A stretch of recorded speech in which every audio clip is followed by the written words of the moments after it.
Welcome to PCM coaching centre. आज के class में सांख्यिकी पर आधारित प्रश्नावली 14.3 के भाग 2 पढ़ेंगे। भाग 2 में दोस्तों क्वेश्चन नंबर 4, 5 और 6 को बताऊंगा, जो सारे क्वेश्चन एनसीईआरटी बुक से लगाएंगे। तो चलिए दोस्तों क्वेश्चन नंबर 4 को लिखते हैं और फिर उसको लगाते हैं। देखिए क्वेश्चन नंबर 4, एक पौधे की 40 पत्तियों की लंबाइयाँ 1 मिलीमीटर तक शुद्ध मापी गई है और प्राप्त आंकड़ों को निम्नलिखित सारणी में निरूपित किया गया है। लंबाई मिलीमीटर में है दोस्तों, और पत्तियों की संख्या है ये देखिए 118 से 126, 127 से 135 इस तरह दिया है। तो दोस्तों ये तो मिल नहीं रहा है तिरछे तिरछी, तो इसका मतलब क्या, ये समावेशिक विधि में है। क्या है दोस्तों, समावेशी में है। समावेशी में है तो इसको सॉल्व करने से पहले हम इसको क्या करेंगे दोस्तों, अपवर्जी में बनाएंगे। ठीक है दोस्तों। उसके बाद से देखिए इंस्ट्रक्शन इसमें बोल रहा है, दिए हुए आंकड़ों को निरूपित करने वाला एक आयत चित्र खींचिए। ये आंकड़ा जो दिया है ना दोस्तों, इससे एक आयत चित्र खींचना है। ठीक है। उसके बाद से दूसरा इंस्ट्रक्शन बोल रहा है, क्या इन्हीं आंकड़ों को निरूपित करने वाला कोई अन्य उपयुक्त आलेख है। ये पूछ रहा है सवाल दूसरा पॉइंट में। और ये देखिए तीसरा इंस्ट्रक्शन में पूछ रहा है, क्या यह सही निष्कर्ष है कि 153 मिलीमीटर लंबाई वाली पत्तियों की संख्या सबसे अधिक है, क्यों। तो चलिए दोस्तों पहला इंस्ट्रक्शन को लेते हुए पहले इसको अपवार्जी में चेंज करते हैं। उसके बाद से पहला इंस्ट्रक्शन को लेकर आयत चित्र बनाते हैं। ठीक है दोस्तों। उसके बाद से ये दूसरा और तीसरा इंस्ट्रक्शन को फॉलो करेंगे। देखिए इसको अपवर्जी में बनाने के लिए न्यूनतम सीमा में 0.5 घटा देते हैं दोस्तों, और उच्चतम सीमा में 0.5 जोड़ देते हैं। फिर ये न्यूनतम सीमा है, इसमें भी 0.5 घटा देंगे, इसमें 0.5 जोड़ देंगे। चलिए इस तरह करके दिखाता हूँ आपको। एक अपवर्जी वर्गनतल बनाता हूँ। देखिए दोस्तों 118 में 0.5 घटाएंगे तो क्या बचेगा, 117.5। और उसके बाद से 126 था ना, तो 126 में 0.5 जोड़ देते हैं तो ये आ जाएगा। ठीक है दोस्तों। ये निम्न सीमा में 0.5 घटा दिया और उच्च सीमा में 0.5 जोड़ दिया। इसका पत्तियों की संख्या कितना था, 3। यही हमारा बराबरता है। ठीक है दोस्तों। फिर देखिए उसके बाद से 127 था, तो 127 में 0.5 घटाएंगे तो 126.5 हो जाएगा। इसको करेंगे तो 35 था ना, 135, तो इसमें 0.5 जोड़ेंगे तो 135.5। इसका बराबरता 5 था। इसी तरह मैं बना लेता हूँ दोस्तों। तो 135.5 से 144.5, इसका बराबरता 9। 144.5 से 153.5 12 है, इसका बराबरता। 153.5 से 162.5, इसका 5 है। 162.5 से इसका 4 है। ठीक है दोस्तों। 122.5 से 171.5 हो जाएगा। 171.5 से 180.5, इसका 2 है। ठीक है दोस्तों। देखिए ये योग हमारा हो जाएगा दोस्तों 40। टोटल कितना है, 40 है। इसको जोड़ लेंगे तो 40 आएगा। प्रश्न में भी 40 दिया था, 40 पत्तियों की लंबाई। ठीक है दोस्तों। चलिए अब इतना करने के बाद से इसको पहला इंस्ट्रक्शन तो मैंने दोस्तों फॉलो कर लिया। इसको मतलब कि मैंने समावेशिक से अपवर्जी में इसको चेंज कर लिया। अब इसका आयत चित्र बनाना है। ठीक है दोस्तों। तो चलिए इसको आयत चित्र बना देता हूँ दोस्तों, आपको बना कर दिखा देता हूँ। ये ग्राफ की कॉपी हमको मिल चुका है, पहले वीडियो में नहीं मिला था मार्केट में, अब मिल चुका है। तो इसको बना देता हूँ दोस्तों। देखिए दोस्तों मैंने पहला इंस्ट्रक्शन को लेकर ये आयत चित्र बना दिया। अब ये कैसे बना आपको समझा देता हूँ। देखिए दोस्तों हमारा जब समावेशिक विधि में इसको चेंज किया था तो हमारा ये 117.5 निम्न सीमा। अब फिर देखिए उच्च सीमा था 126.5। तो हमने क्या किया दोस्तों, देखिए यहाँ पर आपको समझा देता हूँ। आय चित्र बनाने के लिए दोस्तों ये निम्न सीमा 3 तक गया है, फिर ये निम्न सीमा 126.5 तक गया है, इसको लेते गया हूँ। देखिए 1.2.3 4 5 6 7 और ये 8, लास्ट में 180.5 लिया हूँ। देखिए आपको चित्र देखिए, मैं उच्चतम मान 12 तक था तो मैंने 13 तक ले लिया। ये हमारा क्या है, पतियों की संख्या है दोस्तों। यहाँ पर हम लिख देते हैं पतियों की संख्या। ये हमारा देखिए न्यूनतम मान, फिर दूसरा वाला न्यूनतम मान 63 का जैसे समय अपवर्जी में चेंज करते हैं ना, ये उच्चतम मान 180.5 हो गया। तो 117 से 3 था, 3 ले गया हूँ। फिर 126 से 5 था तो ये 5 ले गया हूँ। फिर 126 से 135.5 से 9 था तो मैंने 9 लिया हूँ। इस तरह करते हुए आज चित्र इस तरह बनता है दोस्तों, ठीक है ना दोस्तों। तो मैंने पहला इंस्ट्रक्शन फॉलो किया। अब हमारा दोस्तों दूसरा इंस्ट्रक्शन दे रहा है, कुछ देखते हैं उसको और सॉल्व करते हैं। क्या इन्हीं आंकड़ों को निरूपित करने वाला कोई अन्य उपयुक्त आलेख है? तो दोस्तों ये दूसरा इंस्ट्रक्शन है, देखिए इसके बारे में मैं लिख देता हूँ। पूछ रहा है कि क्या दूसरा उपकरण है, तो हम लिखते हैं बारंबारता वितरण को दर्शाने की बारंबारता वितरण को दर्शाने की एक अन्य विधि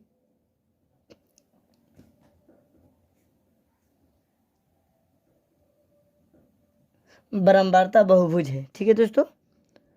बारंबारता बहुभुज है, ठीक है। अब तीसरा इंस्ट्रक्शन बोल रहा है दोस्तों, क्या यह सही निष्कर्ष है कि 153 मिलीमीटर लंबाई वाली पत्तियों की संख्या सबसे अधिक है, क्यों? तो देखिए दोस्तों, हम जब इसको अपवर्जी में जब चेंज किए हैं तो 153.5 आ गया दोस्तों। तो ये तो संभव नहीं है, 153 मिलीमीटर लंबाई वाली पत्तियों की संख्या सबसे अधिक है, क्यों? तो हम क्या लिखेंगे दोस्तों, 153 मिलीमीटर, ठीक है दोस्तों, मिलीमीटर लंबाई की पत्तियों की संख्या, लंबाई की पत्तियों की संख्या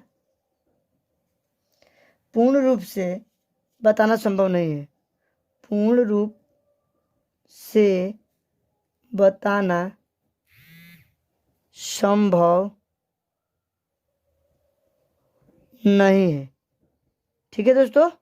क्योंकि यहाँ 153.5 से 162.5 हो गया है ना दोस्तों, अपवर्जी में जब चेंज किया तो समावेशिक में तो दंड आय चित्र बनेगा नहीं, इसीलिए यह संभव नहीं है, ठीक है दोस्तों। तो मैंने क्वेश्चन नंबर 4 को लगा दिया दोस्तों। चलिए अब क्वेश्चन नंबर 5 को लिखते हैं और फिर उसको लगाते हैं। देखिए पांचवा, नीचे की सारणी में 400 नियॉन लैंपों के जीवन काल दिए गए हैं, ठीक है दोस्तों। देखिए यहाँ पर प्रश्न छूट गया था, 60 होगा, उसके बाद से 86 होगा, उसके बाद से 74 होगा, 62 और 48 है, ठीक है दोस्तों। ये है जीवन काल, 400 नियॉनों का जीवन काल है, ठीक है दोस्तों। तो एक आयत चित्र की सहायता से दी गई सूचनाओं को निरूपित कीजिए। आयत चित्र कैसे बनाते हैं दोस्तों, देखिए एक्स अक्ष पर हम क्या लिखते हैं, जीवन काल को, और वाई अक्ष पर क्या लिखेंगे दोस्तों, लैंपों की संख्या, ठीक है दोस्तों। वाई अक्ष पर लैंपों की संख्या लिखेंगे, ठीक है ना। चलिए तो आयत चित्र बनाने से पहले कुछ पॉइंट पर हम ध्यान दे देते हैं दोस्तों। देखिए ये न्यूनतम सीमा है 300, 400, 500, 600, 700, 800, 900 और 1000, इन सभी बिंदुओं को लेकर आयत चित्र बनाया जाता है, ठीक है दोस्तों। अब कैसे बनाया जाता है, चलिए आपको ग्राफ की कॉपी पर बनाकर दिखाता हूँ, ठीक है। देखिए दोस्तों, पहला इंस्ट्रक्शन लेकर आयत चित्र बना दिया। ये लैंपों की संख्या है जीवन काल घंटों में। देखिए दोस्तों, 300 से 414 जा रहा था तो 14, 400 से 556 जा रहा था तो 56 ले गया है, 500 से 660 गया था तो 60 ले गया, 60 600 से 786 गया था 86 ले गया। अब देखिए 700 से 874 गया है, 800 से 962 गया है, 900 से 1048 गया है। देखिए दोस्तों, इस तरह आयत चित्र बनता है। मैंने तो आयत चित्र से आंकड़ों को, सूचनाओं को निरूपित कर दिया। उसके बाद से दूसरा इंस्ट्रक्शन बोल रहा है कितने लैंपों के जीवन काल 700 घंटों से अधिक है। तो देखिए दोस्तों, 700 घंटों से अधिक, 700 घंटों से अधिक दोस्तों, ये देखिए 74 है, 62 है और 48 है। तो हम इसको देखिए सॉल्व कर देता हूँ। यहीं पर दूसरा सवाल भी सॉल्व कर देता हूँ। देखिए 700 घंटों लिख देता हूँ दोस्तों, यहाँ लिखना नहीं चाहिए था, लिख देता हूँ। 700 घंटों से अधिक जीवन काल लैंपों की संख्या बराबर हमारा हो जाएगा दोस्तों 74 प्लस 62 प्लस 48। ये टोटल हमारा दोस्तों हो जाएगा 184। 8 2 10 4 14 की 4, 6 4 2 7 7 17, 100 एक हंसी लिया 18, 184। ठीक है दोस्तों, तो ये हमारा फाइनली क्वेश्चन नंबर 5 भी लगा दिया।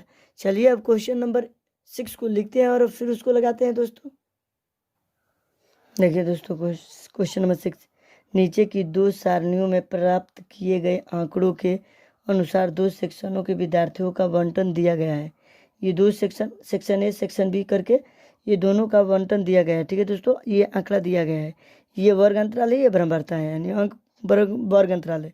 ठीक है दोस्तों, सेक्शन बी में भी उसी तरह दिया हुआ है।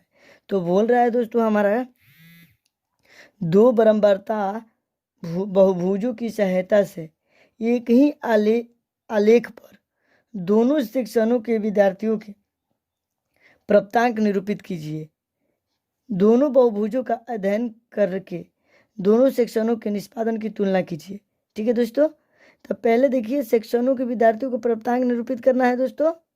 तो इस प्रकार के क्वेश्चन को कैसे लगाते हैं दोस्तों, पहले सेक्शन ए का वर्ग चिन्ह निकालेंगे। ठीक है दोस्तों, यह वर्ग अंतराल है, उसके बाद से वर्ग चिन्ह तब बराबरता, उसके बाद से सेक्शन ए के लिए बिंदु ज्ञात करेंगे और फिर सेक्शन बी का भी वर्ग चिन्ह निकालकर सेक्शन बी के लिए भी बिंदु ज्ञात करेंगे। तो चलिए दोस्तों इसको सॉल्व करता हूँ। देखिए दोस्तों, ये सेक्शन ए अंक बराबरता दिया था, वर्ग चिन्ह ज्ञात करना था, इसका बोगी बना लिया हूँ। सेक्शन बी और ये अंक बराबरता दिया था, वर्ग चिन्ह ज्ञात करना था, इसका भी खाना बना लिया हूँ। ठीक है दोस्तों, अब वर्ग चिन्ह ज्ञात कैसे किया जाता है, आपको बेसिक चित्र में बेसिक में एक सूत्र दिया था। देखिए कैसे दोस्तों, रफ कार्य दिखा देता हूँ। देखिए,